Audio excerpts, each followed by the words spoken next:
Mari belajar matematika. Pembahasan kali ini tentang garis-garis sejajar dan berpotongan pada bidang kartesius. Untuk menempatkan garis-garis sejajar atau yang berpotongan, yang perlu dipersiapkan adalah bidang streaming atau kertas berpetak sebagai berikut. Dari bidang berpetak atau streaming, selanjutnya dibuatkan garis horizontal dan vertikal yang saling berpotongan sebagai berikut. Untuk garis horizontal atau mendatar diberi nama sumbu X. Dan untuk garis vertikal tegak diberi nama sumbu Y. Suatu bidang yang dibatasi dengan sumbu X dan sumbu Y dinamakan bidang kartesius. Pada bidang kartesius, selanjutnya ditempatkan angka-angka positif dan negatif, serta perpotongannya adalah merupakan titik pusat sebagai berikut.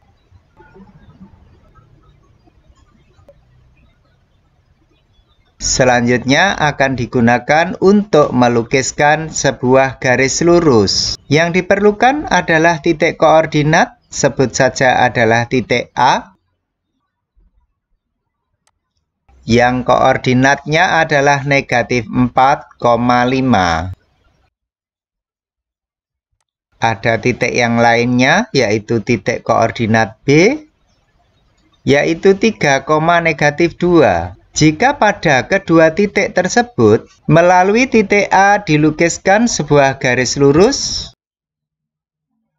yang sejajar dengan sumbu X, maka garisnya akan memotong pada sumbu Y. Selanjutnya, jika pada titik B dibuatkan sebuah garis lurus yang sejajar sumbu Y, maka garisnya memotong sumbu X tegak lurus. Garis yang melalui titik A dan garis yang melalui titik B masing-masing dinamai. Untuk garis yang melalui titik A dinamakan garis K, sedangkan untuk garis yang melalui titik B dinamakan garis M. Garis K dan garis M berpotongan di sebuah titik koordinat, yaitu sebut saja titik R adalah 3,5. Untuk garis K mempunyai jarak terhadap sumbu X adalah 5. Terlihat jaraknya dari koordinat Y yaitu 5. Selanjutnya, jarak garis M terhadap sumbu Y adalah 3. Terlihat dari koordinat X-nya yaitu 3. Sebuah garis sejajar dengan sumbu X, maka jaraknya dilihat dari ordinatnya atau koordinat Y, sedangkan garis yang sejajar dengan sumbu Y, jaraknya dapat dilihat dari absisnya atau koordinat X-nya. Jika terdapat garis yang sejajar dengan sumbu X berpotongan dengan garis yang sejajar terhadap sumbu Y, maka kedua garis tersebut berpotongan saling tegak lurus.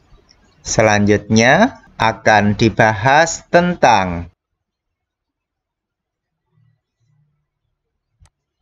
posisi garis lurus yang melalui dua titik koordinat pada bidang kartesius. Ditunjukkan dalam ilustrasi, menghubungkan titik A dan titik B dengan sebuah garis lurus, sehingga garis yang berwarna biru dilukis melalui titik A negatif 4,5 dan titik B 3,-2. Cara menentukan posisi garisnya adalah sebagai berikut. Bahwa dari titik A menuju ke titik B memiliki langkah 7 ke bawah, dilanjutkan 7 ke kanan. Arti kata 7 adalah 7 skala dalam bidang kartesius. Ke arah bawah dilanjutkan ke arah kanan. 7 ke bawah dilanjutkan 7 ke kanan merupakan kemiringan dari garis yang melalui titik A dan titik B yang kemiringannya bernilai negatif 1. Ditunjukkan sebagai berikut. Untuk mendapatkan nilai kemiringannya adalah negatif 1, yang perlu diperhatikan adalah cara menentukan kemiringan garis yang melalui titik A dan titik B. Diperhatikan titik A dan titik B pada masing-masing koordinat X dan Y-nya. Untuk koordinat Y dari titik A adalah 5, koordinat Y dari titik B adalah negatif, sedangkan koordinat X dari titik A adalah negatif 4, koordinat X dari titik B adalah 3. Jika kedua koordinat X maupun Y dari masing-masing titik koordinat, yaitu A dan B, dihubungkan, diperoleh sebagai berikut. 5 dikurangi negatif 2. 5 diambilkan dari koordinat Y titik A, dikurangkan dengan negatif 2 diambilkan dari koordinat Y titik B. Jika dioperasikan menghasilkan 5 ditambah 2 yaitu 7. Selanjutnya dari hubungan koordinat Y dibagi dengan koordinat dari hubungan X sebagai berikut. Negatif 4 diambilkan dari koordinat X titik A, dikurangi 3 diambilkan dari koordinat X titik B, sehingga menghasilkan pembagian 7 dengan negatif 7. Nilainya adalah negatif 1.